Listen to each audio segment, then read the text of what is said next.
Good morning to everyone. ಇವತ್ತಿನ ನಾನು ಈ ವಿಡಿಯೋದಲ್ಲಿ ನೀಟ್ ಕೌನ್ಸಿಲಿಂಗ್ ಅಥವಾ ಮೆಡಿಕಲ್ ಸೀಟ್ ಅಲಾಟ್ಮೆಂಟ್ ಪ್ರೊಸೆಸ್ ಅದರ ಬಗ್ಗೆ ಸ್ವಲ್ಪ to assist the NEET qualified candidates to help the who are taking part in medical counselling ಅವರಿಗೆ ಸಲುವಾಗಿ ಈ ವಿಡಿಯೋನ ಮಾಡ್ತಾಯಿದ್ದೇನೆ. ಇಲ್ಲಿ ನಾನು 3 ವಿಷಯಗಳನ್ನು ಟಾಪಿಕ್ಗಳನ್ನ ತೆಗೆದುಕೊಂಡಿದ್ದೇನೆ ಟು ಹೆಲ್ಪ್ ಯು. ಮೊದಲನೇದು ಶೆಡ್ಯೂಲ್ ಆಫ್ ದಿಸ್ ಕೌನ್ಸಿಲಿಂಗ್. ಈ ವರ್ಷದ ಕೌನ್ಸಿಲಿಂಗ್ ಶೆಡ್ಯೂಲನ್ನು MCC ಅವರು ರಿಲೀಸ್ ಮಾಡಿದ್ದಾರೆ, ಅದರ ಬಗ್ಗೆ ಸ್ವಲ್ಪ ವಿವರಣೆ ಕೊಡ್ತೇನೆ.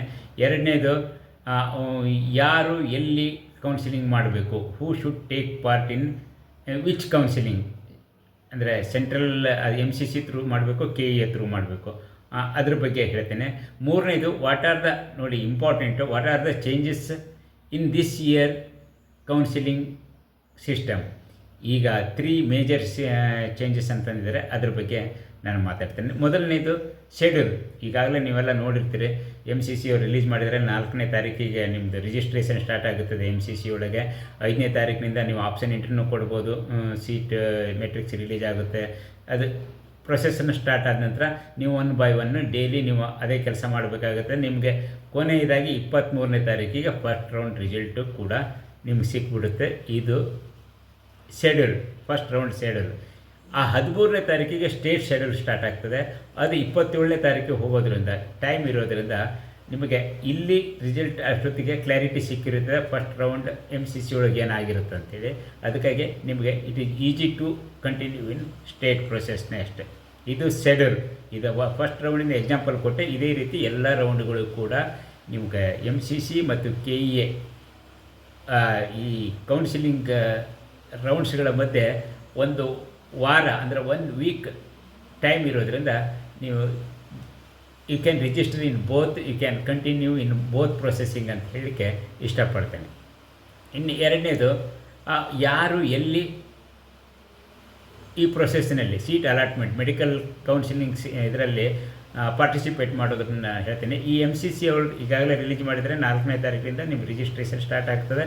First you have to register your name, ಆಮೇಲೆ ಫೀಸನ್ನು ಪೇ ಮಾಡಬೇಕಾಗುತ್ತೆ. ರಿಜಿಸ್ಟ್ರೇಷನ್ ಫೀಸನ್ನು ಮಾಡಿದ ನಂತರ ನೆಕ್ಸ್ಟ್ ಆಪ್ಷನ್ ಎಂಟ್ರಿ ಕೊಡಬೇಕಾಗುತ್ತೆ ನಿಮಗೆ ಬೇಕಾದ ಕಾಲೇಜುಗಳಿಗೆ.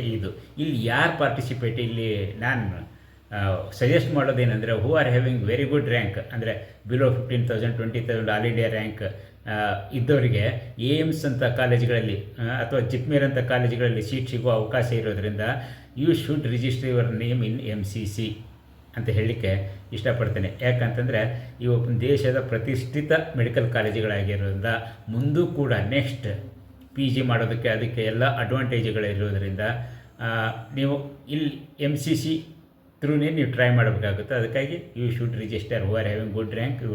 ನೀವು ಖಂಡಿತವಾಗಿ MCC ಒಳಗೆ ರಿಜಿಸ್ಟ್ರೇಷನ್ ಮಾಡಿಕೊಂಡು ನೀವು if you are not happy with your allotted seat you can come back to state counselling. ಈ ಒಂದು ಅಡ್ವಾಂಟೇಜ್ ಇರೋದ್ರಿಂದ ನೀವು ರಿಜಿಸ್ಟರ್ ಮಾಡಿಕೊಳ್ಳಿ ಅಂತ ಹೇಳಲಿಕ್ಕೆ ಇಷ್ಟಪಡ್ತೇನೆ.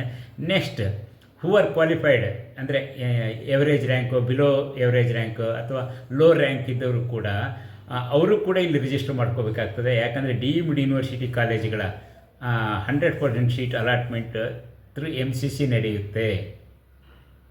ಅಂದರೆ who are having low rank ಅಥವಾ who are able to pay prescribed fees of deemed universities, ಅಂದರೆ 15 lakhs to 25 lakhs per annum ಈ ಫೀಸ್ ಇರ್ತದೆ.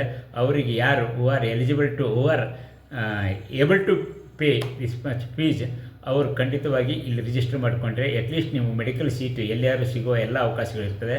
ಡೋಂಟ್ ಮಿಸ್ ಅಪಾರ್ಚುನಿಟಿ ಅಂತ ಹೇಳ್ತಾ ಈ ಲೋ ರ್ಯಾಂಕ್ನವ್ರಿಗೆ ಹೇಳಲಿಕ್ಕೆ ಇಷ್ಟಪಡ್ತೇನೆ.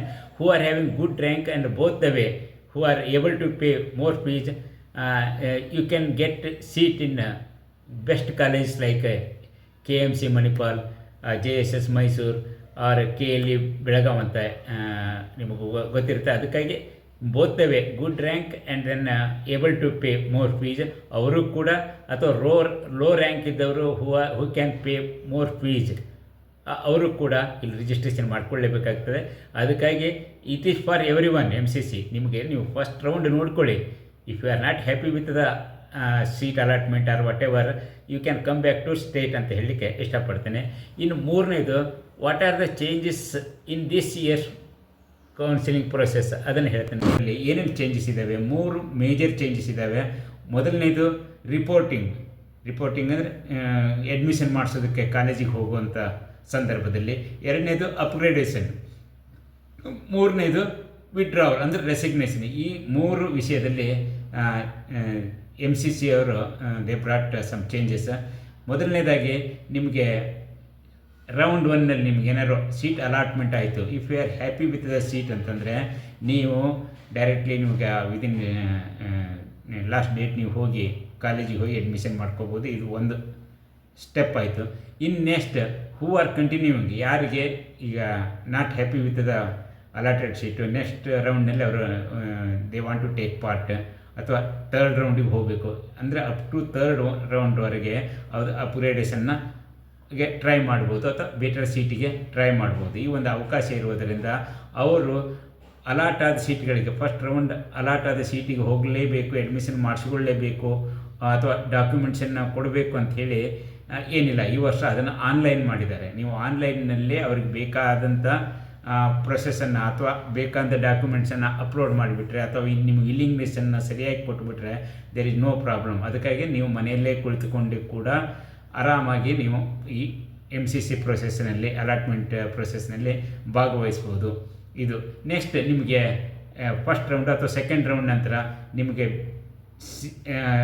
MCC ಸ್ಕಿಪ್ ಮಾಡಬೇಕು, ಆ ಒಂದು ಅಲಾಟ್ ಆದ ಸೀಟು ಅಥವಾ ನಿಮಗೆ ಅಲ್ಲಿ ಕಂಟಿನ್ಯೂ ಮಾಡಿದ ಸ್ಟೇಟ್ನಲ್ಲಿ ಭಾಗವಹಿಸಬೇಕಂದ್ರೆ ನೀವು ಎನಿ ಟೈಮ್ ಸ್ಕಿಪ್ ರೆಸಿಗ್ನೇಷನ್ ಮಾಡ್ಬೋದು. ಅದು ಕೂಡ ಆನ್ಲೈನ್ನಲ್ಲೇ ಆಗಿರೋದ್ರಿಂದ ಇಲ್ಲಿ ಕೌನ್ಸಿಲಿಂಗ್ನಲ್ಲಿ ಪಾರ್ಟಿಸಿಪೇಟ್ ಮಾಡಲಿಕ್ಕೆ ಏನೂ ಪ್ರಾಬ್ಲಮ್ ಇಲ್ಲ. ಎಸ್ಪೆಷಲಿ ಕರ್ನಾಟಕದ ಹುಡುಗರು ಮನೇಲಿ ಕೂತ್ಕೊಂಡೆ ನೀವು ನಿಮ್ಮ ಒಂದು ಚಾನ್ಸನ್ನು ಚೆಕ್ ಮಾಡ್ಕೋಬೋದು.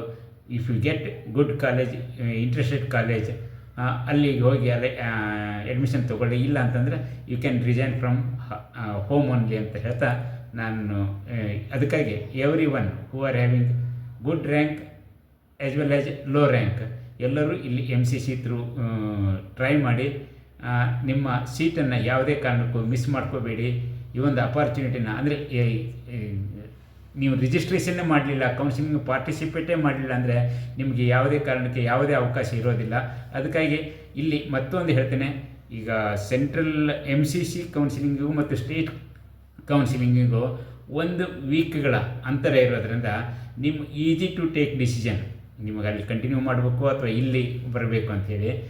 ಅದಕ್ಕಾಗಿ 2 ರೌಂಡ್ವರೆಗೆ, ಫಸ್ಟ್ ಆ್ಯಂಡ್ ಸೆಕೆಂಡ್ ರೌಂಡ್ವರೆಗೆ ನಿಮಗೆ ಮೂವ್ ಮಾಡುವಂಥ ಅಂದರೆ ನೆಕ್ಸ್ಟ್ ರೌಂಡಿಗೆ ಹೋಗೋ ಎಲ್ಲ ಅವಕಾಶಗಳಿರುವುದರಿಂದ ಯಾವುದೇ ಥರದ ಗೊಂದಲಗಳಿಲ್ಲ. ಇಲ್ಲಿ ನೀವು ಅದು ಫ್ಲೋಟ್ ಸಿಸ್ಟಮ್ನಲ್ಲಿ ಬಂದು ನೀವು ಚೇಂಜ್ ಮಾಡಿಕೊಂಡು ನೀವು ಆನ್ಲೈನಲ್ಲೇ ರೆಸಿಗ್ನೇಷನ್ ಕೊಟ್ಕೊಂಡು ನೀವು ಸ್ಟೇಟಿಗೆ ಬರ್ಬೋದು. ಅದಕ್ಕಾಗಿ I am asking all the candidates from Karnataka, register your name in MCC and take part in first round.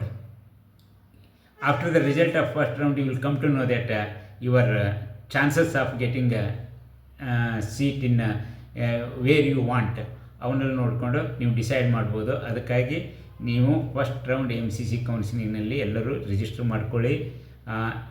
ಒಳ್ಳೆ ರ್ಯಾಂಕ್ ಇದ್ದವರಿಗೆ ಏಮ್ಸ್ ಅಂತ ಚಾನ್ಸ್ ಇರುತ್ತೆ. ಇನ್ನು ಲೋ ರ್ಯಾಂಕ್ ಇದ್ದವರಿಗೆ ಡೀಮ್ಡ್ ಯೂನಿವರ್ಸಿಟಿಗಳಲ್ಲಿ ಸೀಟ್ ಸಿಗುವ ಅವಕಾಶಗಳಿರೋದ್ರಿಂದ.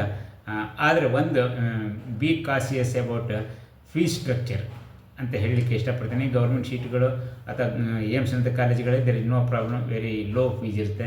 ಡೀಮ್ಡ್ ಯೂನಿವರ್ಸಿಟಿಗೆ who are applying for deemed university medical ಕಾಲೇಜುಗಳಿಗೆ ಅವ್ರು ಮಾಡಬೇಕಾದ್ರೆ ಮಾತ್ರ ಆ ಪರ್ಟಿಕ್ಯುಲರ್ ಕಾಲೇಜನ್ನು ಫೀಸ್ ಸ್ಟ್ರಕ್ಚರನ್ನು ನೋಡಿಕೊಂಡು ನೀವು ಚಾಯ್ಸ್ ಎಂಟ್ರಿ ಮಾಡಿ ಅಂತ ಹೇಳ್ತಾ ನಾನು ಈ ವಿಡಿಯೋನ ಮುಗಿಸ್ತೇನೆ.